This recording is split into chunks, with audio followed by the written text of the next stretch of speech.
MBS의 발행 효과 좀 알아볼게요. 발행 효과는 뭐 좋은 얘기 써놓으면 됩니다. 좋은 얘기.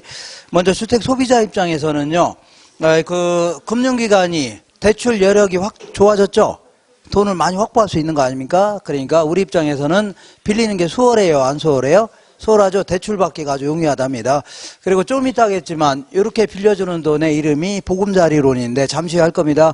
요거는요, 그 대출 비율이 보통 70%입니다. 70%니까 30% 정도의 돈만 있어도 제1금융권에서 싸게 이자로 빌릴 수 있다는 얘기죠. 이러한 장점도 있습니다. 그 다음에 금융기관 입장에서는요, 이런 제도가 없다면 아까 얘기한 대로 돈이 항상 또 끊긴다는 얘기죠.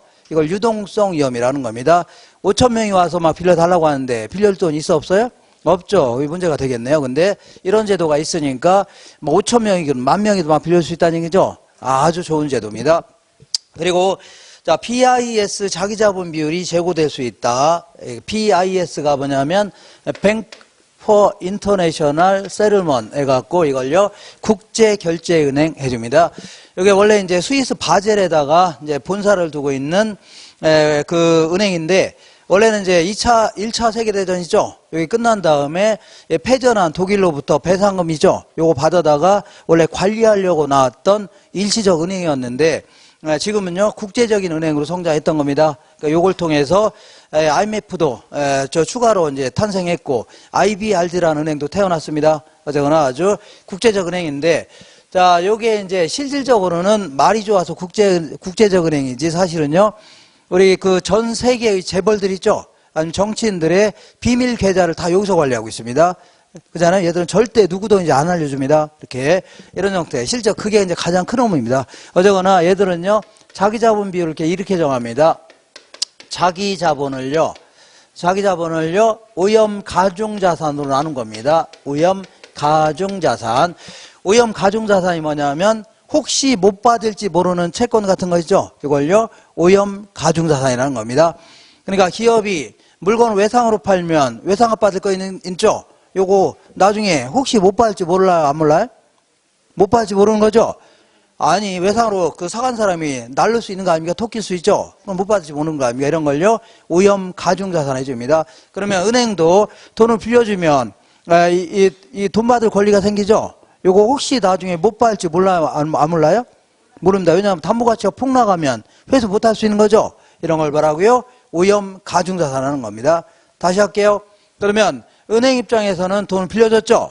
그러면 오염 가중자산 생겨 안 생겨요? 생겨 바로 팔아치우니까 얘들은요 항상 오염 가중자산이 줄어듭니다. 그러면 이게 나누는 금액이 작아지니까 커질 수밖에 없죠. 그래서 이렇게 해서 어떤 이제 재무 상태가 좋아질 수 있다는 얘기입니다. 이걸요.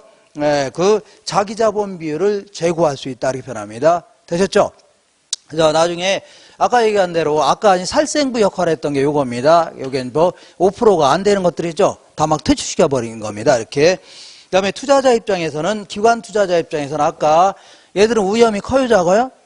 위험이 작죠. 그러면서 아주 큰 수익을 얻을 수가 있다는 얘기입니다. 상당히 매력 있는 이런 상품입니다. 작은 위험을 부담하면서 높은 수익을 얻을 수가 있다는 얘기죠. 이런 장점도 있고, 그 다음에, 자, 예전에 이런 상품이 없다면 기존에 단기 채권이죠. 이런 걸 막 구입해야 되는데, 지금은요, 자, 특히 이제 생명보험사 같은 경우에는요, 장기적으로 30년이면 30년 동안에 안정적 수익을 얻을 수가 있다는 얘기죠. 고정금리로 확보할 수 있는 겁니다. 그러니까 생명보험사 같은 경우는 보험료 받아요, 안 받아요?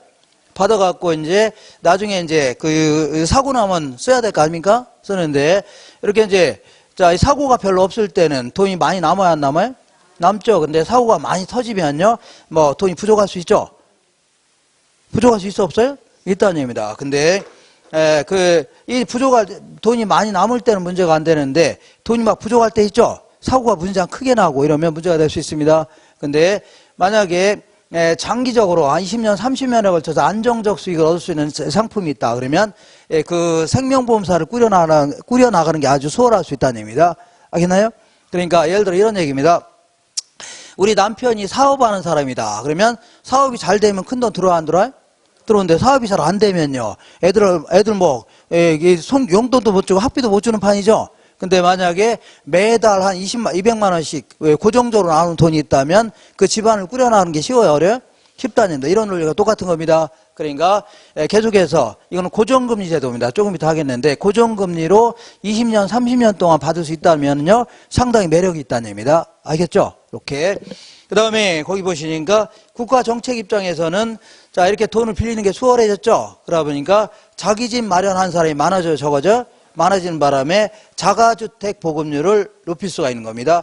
그리고 이제 옛날에는 돈 좀 있는 사람이만 집을 샀는데 지금은요 쉽게 돈을 빌릴 수 있는 거죠. 너도나 집을 살 수 있기 때문에 주택이라는 것은 뭐 투자의 대상이라 보기보다는요 그냥 하나의 이용수단에 불과하다는 얘기죠. 이렇게 해서 사고 전환을 유도할 수 있는 겁니다.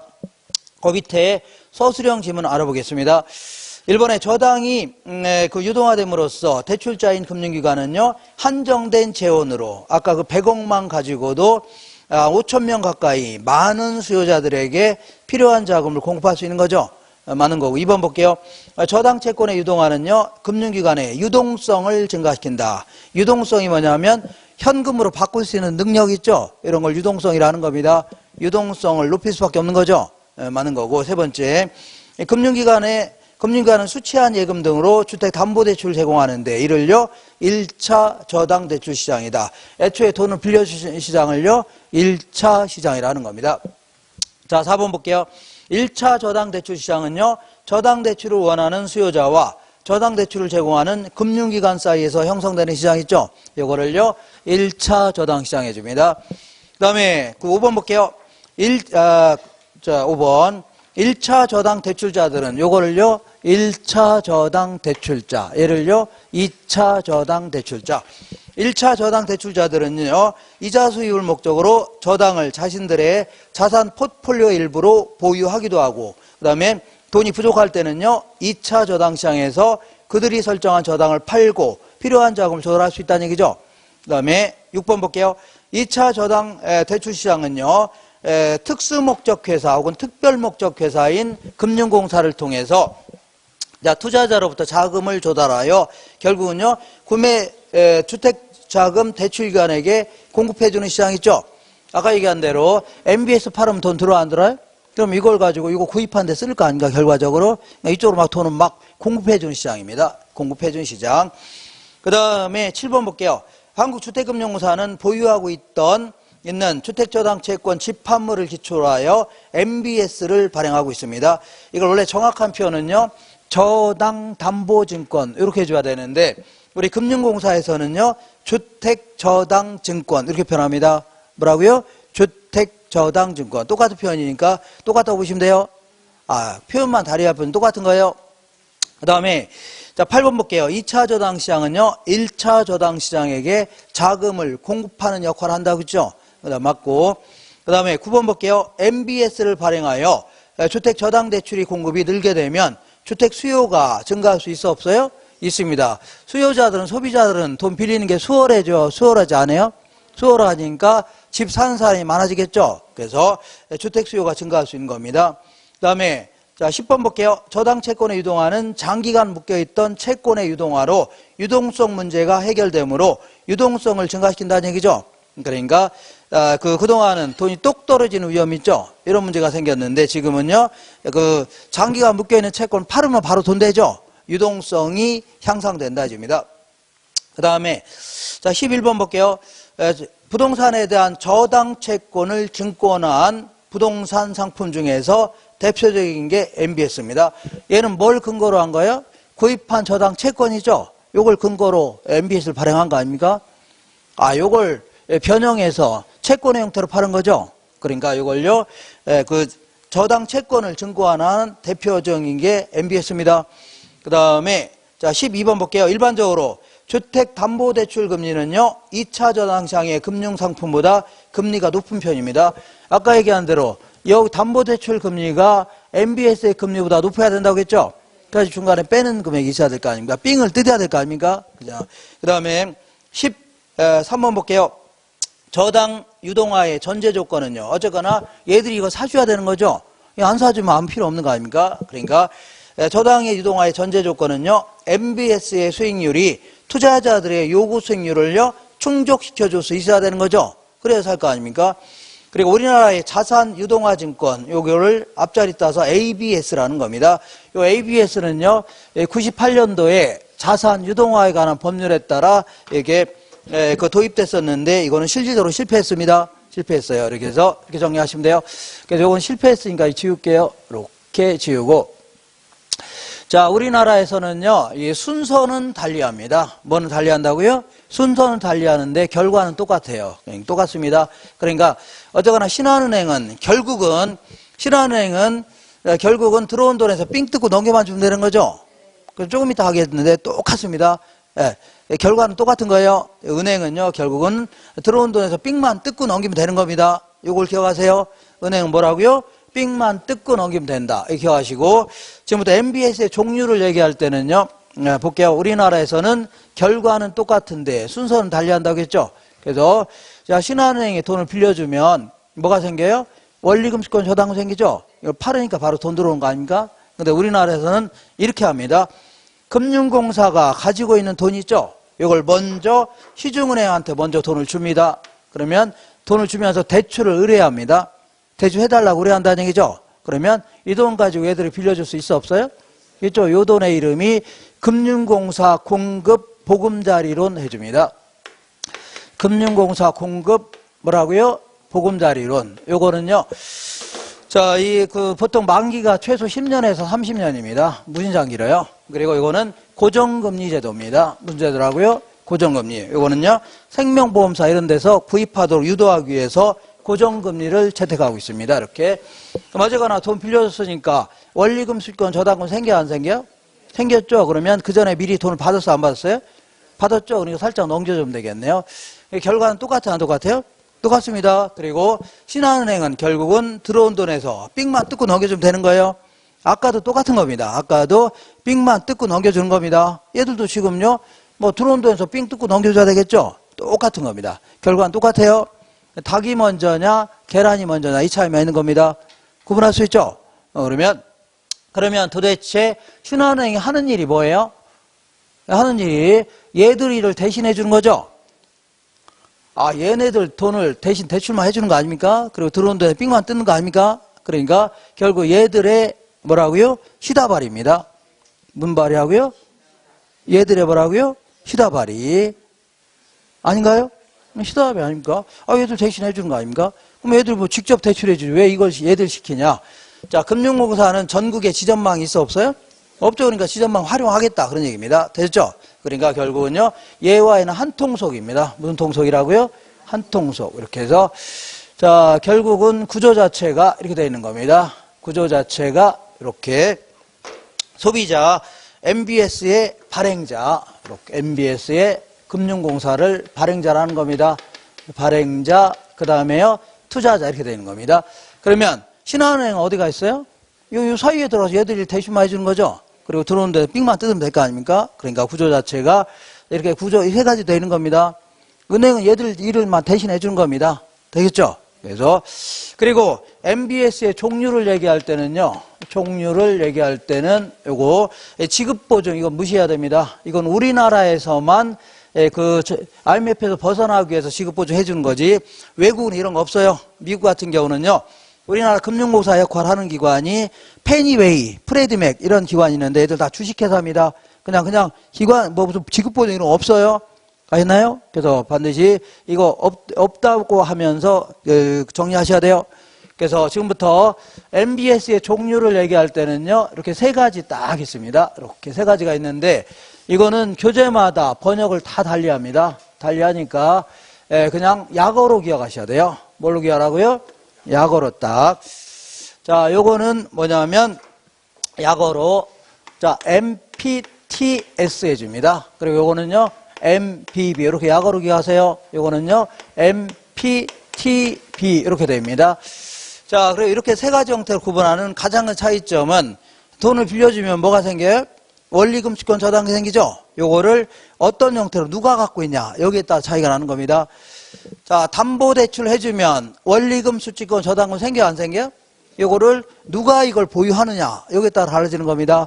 그래서 자, 요게 이제 요 칸이 가장 중요한 칸입니다. 요 칸 딱 기억하셔야 돼요.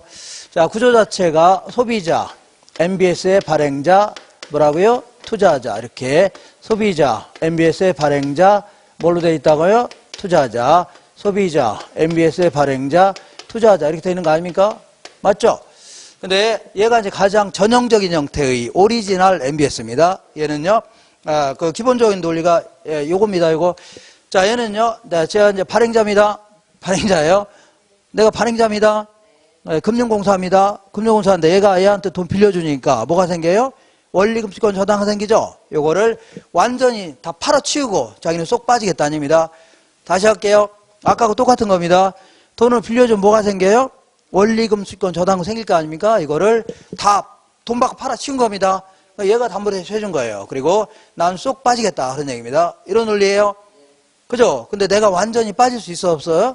없죠. 얘와 얘는 아는 사이 모르는 사이예요? 어떻게 모르는데 어떻게 합니까? 얘가 여기가 돈 갚을 수는 없는 거죠. 중간에 서서 들어온 돈만 전담만 해주겠다 그겁니다. 알겠나요? 그냥 들어온 돈만 그냥 그대로 전담만 해주면 되는 겁니다. 여기서부터 들어온 돈을 그대로 여기다 전담을 해주면 돼요. 이걸요 MPTS라는 겁니다. 되겠죠? 이렇게. 자, 그래서 자 이렇게 그러니까 이렇게 해주면 돼요. 얘는요 원리금 수취권과 저당권을 완전히 투자자한테 팔아치운 겁니다. 그죠? 그리고 자기는요 쏙 빠지게 했다. 그러면서 들어온 돈만 전담만 해주겠다 그런 얘기예요.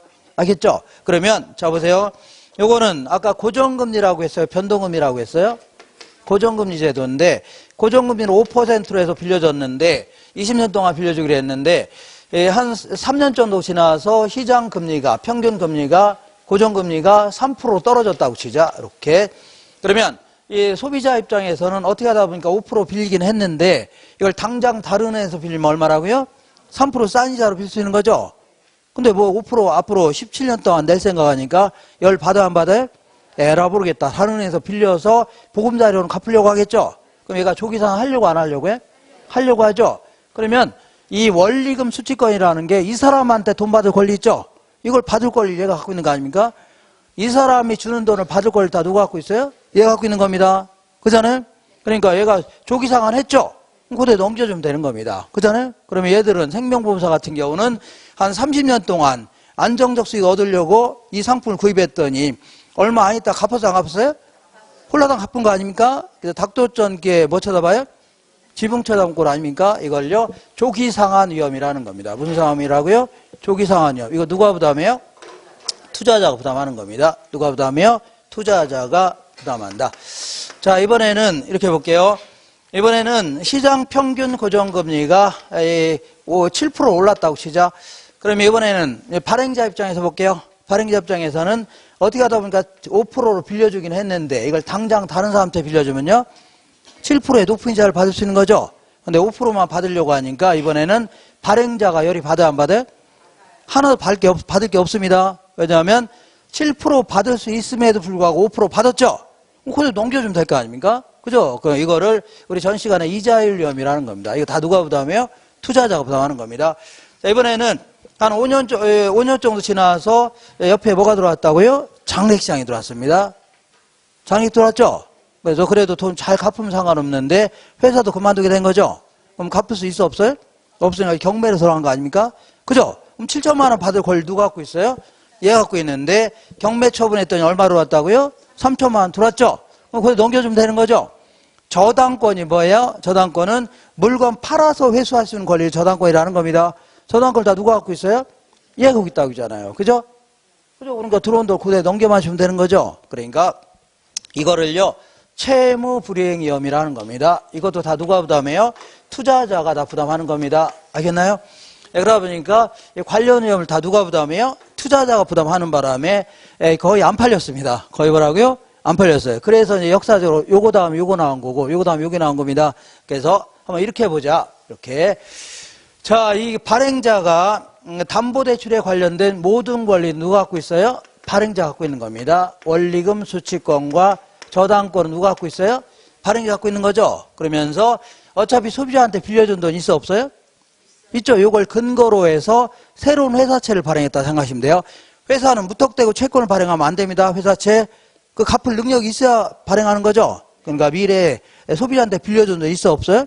이 받을 돈 있죠. 이걸 근거로 해서 새로운 회사채를 발행한 겁니다. 뭐라고요? 새로운 회사채. 알겠나요? 그러니까 담보대출에 관련된 모든 걸 누가 갖고 있어요? 발행자가 갖고 있으면서 미래 받을 채권액을 근거로 해서 새로운 회사채를 발행했다고 생각하시면 돼요. 그렇기 때문에 자, 이 투자자는요, 이 콜 방어권이라는 걸 행사할 수 있습니다. 콜 방어권이 뭐냐면 조기 상환했을 때 거부할 수 있는 권리 있죠? 이거를 콜 방어권 해줍니다. 조기 상환 들어오면 싫다고 할 수 있다는 얘기죠? 이걸요, 콜 방어권이라고 하는 겁니다. 자, 이쪽으로 잠깐 올게요.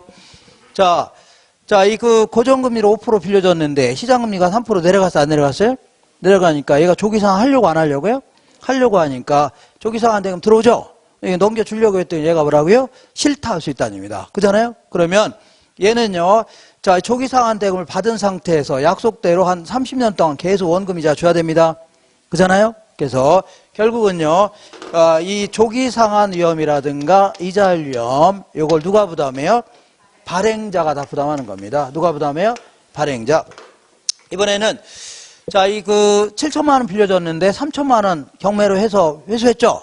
그래서 이 3천만 원 이렇게 넘겨 딱 주려고 했더니 얘가 한다는 얘기가, 야, 이 사람아, 담보대출은 네가 해준 거고 나는 새로운 회사채대로 전액을 다 달라고 요구할 수 있어 없어요?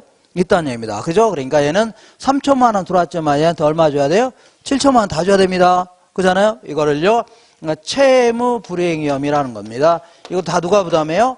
발행자가 부담하는 겁니다. 이렇게. 자, 그러다 보니까 얘는 관련 위험을 다 누가 부담해요? 발행자가 부담하는 이 형태입니다. 알겠나요? 발행자. 그렇기 때문에 얘는요, 미래 받을 채권액이 7천만 원인데 7천만 원을 전액을 다 발행하면 돼요? 안 돼요? 안 됩니다. 왜냐하면 7천만 원 다 발행했다가 나중에 3천만 밖에 회수를 못할 수 있어 없어요? 3천밖에 회수를 못할 수 있죠? 그래도 얘한테 얼마 줘야 돼요? 7천만 원 다 줘야 되잖아요. 그러니까 전액을 다 발행하면 돼요? 안 돼요? 안 됩니다. 그래서 일부는 이렇게 남겨놓고 있어야 돼요. MBB 형태로 이렇게 요만큼만 발행하고 이만큼은 채권액을 남겨놓고 있어야 돼요. 나 도중에 회수를 못하면 이거 팔아서 갚아줘야 됩니다. 이걸요, 초과담보로 하는 겁니다. 무슨 담보라고요? 초과담보. 알겠나요? 근데 얘는 초과담보가 있을 필요가 있어 없어요? 없습니다. 얘는요, 들어온 돈을 그대로 전달만 해주면 되죠. 그러니까 100원 들어와서 100원 주면 될 거 아닙니까? 자, 그 다음에 1,000원 들어와서 1,000원 주면 되죠. 돈을 그대로 전달해주면 되니까 초과담보가 있을 필요가 있어 없어요? 없습니다. 삑만 뜯으면 되는 겁니다. 이렇게. 이해가 되겠나요? 이렇게. 자, 그러다 보니까 이번에 발행자가 몽창 다 위험을 부담해야 하네요? 하죠. 그러다 보니까 이번에는 발행자가 좀 그 기분이 안 좋으니까 한번 이렇게 해보자. 위험을 좀 나눠 가질 수 있는 MBS가 필요했다는 얘기죠. 그잖아요? 그래서 위험 좀 분산시켜보자 그런 얘기입니다. 권리 설정 이렇게 하는 겁니다. 발행자가 저당권을 갖고 있으면서 이렇게 투자자한테 원리금 수취권만 넘기는 형태 있죠. 이렇게 해서 권리 설정 이렇게 해보자 그런 얘기입니다. 그래서 항상 이 칸만 잘 기억하시면 돼요. 이렇게 항상 이 저당권을 갖고 있는 자 있죠. 이 자가 채무 불이행 위험을 부담하는 겁니다. 그러니까 누가 부담해요? 발행자가 부담하는 겁니다. 아시겠죠? 그리고 항상 원리금 수취권을 갖고 있는 자 있죠. 이 자가 조기 상환 위험이라든가 이자율 위험을 부담하는 겁니다. 그래서 요거는요, 누가 부담해요? 투자자가 부담하는 겁니다. 이렇게 해서 그 위험을 좀 나눠 가질 수 있다는 얘기죠. 이렇게 하겠다는 얘기입니다. 이것도 자, 발행자가 채무 불이행 위험을 부담하니까 이 그 초과담보는 유지하고 있어야 됩니다. 이렇게 MPTB다에서 이 초과담보가 유지되고 있어야 됩니다. 알겠죠? 이렇게. 자, 이렇게 해서 좀 정리하시고, 아무래도 이거는 뭐 투자자 입장에서 위험이 크죠? 그러니까 위험이 크니까, 이자율도 높게 요구할 수밖에 없는 거죠? 근데 얘는 투자자는 위험이 커요, 작아요? 작으니까 이자율은 낮습니다. 얘는 딱 중간 정도가 되겠네요. 알겠나요? 이렇게. 자, 그래서 요거 좀 기억하셔야 되는데, 요거 어떻게 기억하시면 돼요? 이렇게. 여기 T가 있어 없어요? 자, 이렇게 투자자가 부담한다는 얘기입니다. 누가요? 투자자. 여기는 B가 있어 없어요? B는 발행자 부담한다. 요거는요, TB라고 되어 있죠? 나눠 갖는다. 발행자하고 투자자가 나눠 갖겠다는 얘기죠? 이렇게 하시면 돼요. 이렇게.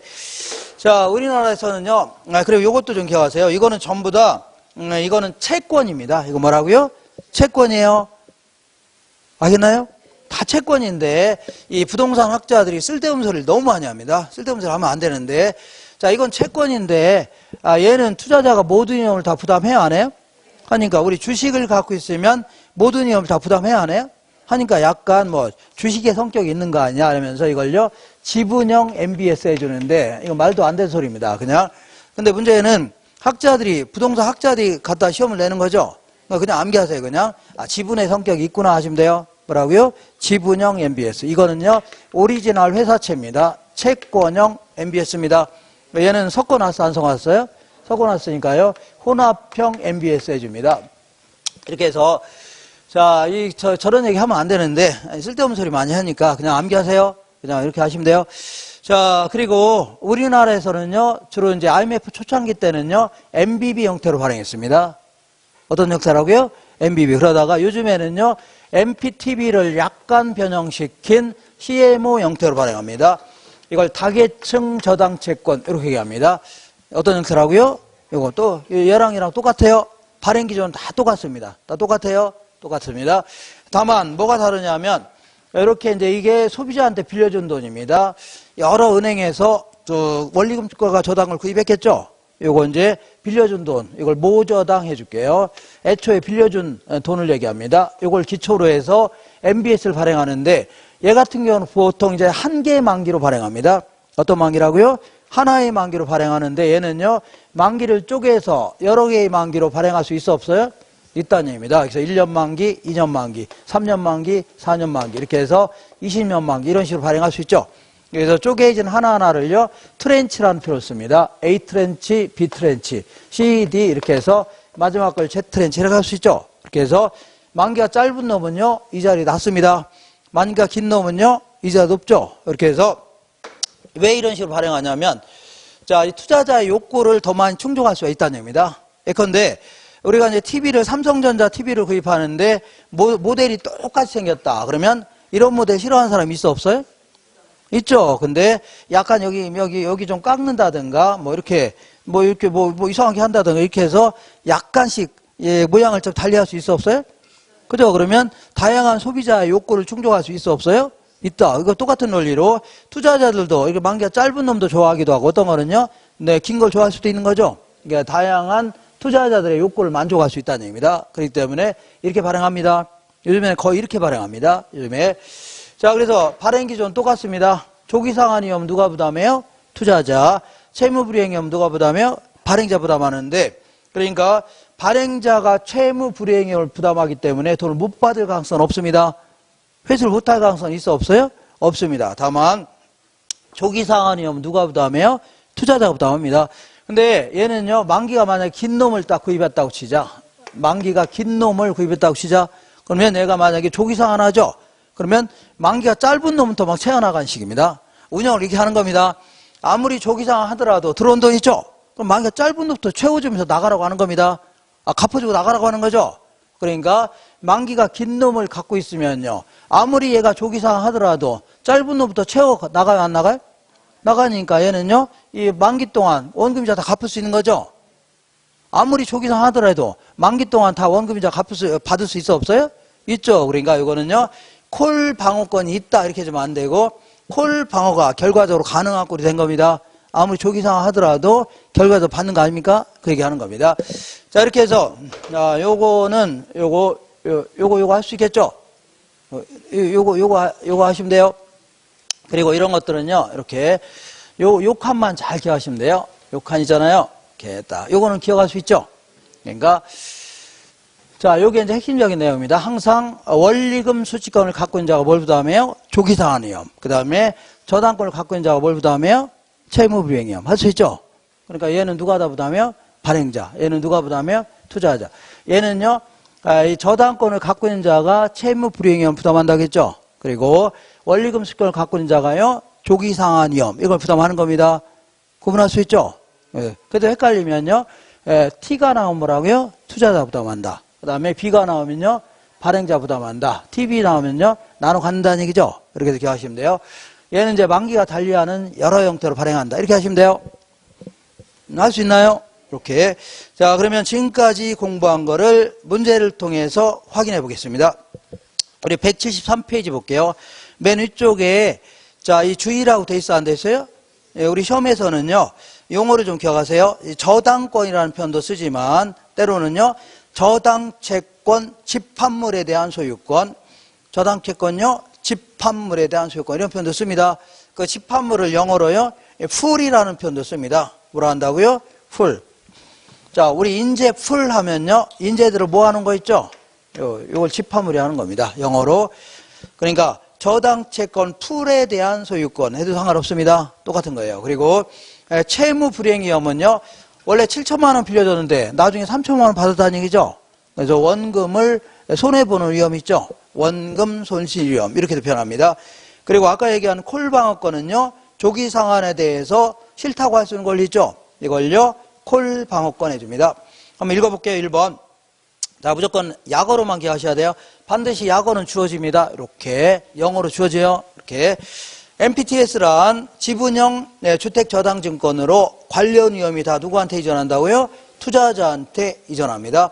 이번에 MPTS의 조기상환 위험은 누가 부담해요? 투자자가 부담한다고 했죠? 투자자가. 세 번째, MPTS는 지분형 증권이기 때문에 여기서부터 들어온 돈이 그대로 여기까지 연결되는 겁니다. 다시 할게요. 여기부터 시작해서 삑만 뜯은 상태에서 그대로 어디까지요? 여기까지 연결되는 겁니다. 알겠나요? 그래서 읽어볼게요. MPTS는 지분형 증권이기 때문에 증권의 수익은요, 애초에 기초자산인 주택저당채권 집합물 있죠? 여기로부터 들어오는 현금 흐름에 그대로 여기까지 의존하는 겁니다. 그대로 연결된다 그런 얘기입니다. 그대로요, 연결된다 그런 얘기입니다. 자, 그 다음에 4번 볼게요. MBB는 주택저당채권에 관한 원리금 수취권과 저당권을 발행기관이 보유하면서 자신의 부채로 된 채권을 투자자에게 매각하므로 발행자가 채무 불이행 위험 및 조기상환 위험을 부담한다는 얘기죠. 얘는 누가 부담한다고요? 발행자가 다 부담하는 겁니다. 발행자가 부담한다. 이렇게. 그 다음에 자 5번 볼게요.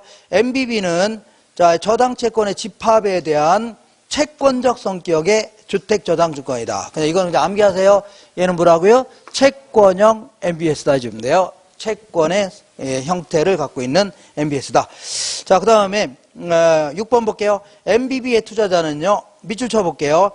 최초의 주택저당채권 집합물에 대한 소유권까지 밑줄 쳤나요? 이거를요, 저당권 해주는 겁니다. 뭐라고요? 저당권. 그러면 투자자는 저당권을 갖지 않는다. 자, 얘는요, 투자자는 저당권을 가져야 안 가져요? 안 갖고 발행자 갖고 있다고 하잖아요. 발행자가 갖는다 해줘야 돼요. 그 다음에 자 7번 볼게요. 자 MBB는 채권형 증권으로 발행자는요 초과담보를 제공하는 것이 일반적이다. 자 이렇게 기억하세요. 자 얘만 초과담보 없습니다. 다른 건 다 초과담보 있어야 돼요. MPTS만 초과담보가 없습니다. 나머지 다 어떻다고요? 초과담보가 있어야 돼요. 이거 기억할 수 있죠? 자 그 다음에 8번 보겠습니다. MPTB는 MPTS하고 MBB를 섞어놓은 거 있죠? 자, MPTB는요, MPTS하고 MBB를 반반씩 섞어놓은 거죠? 네, 맞는 겁니다. 반반씩 섞어놓은 겁니다.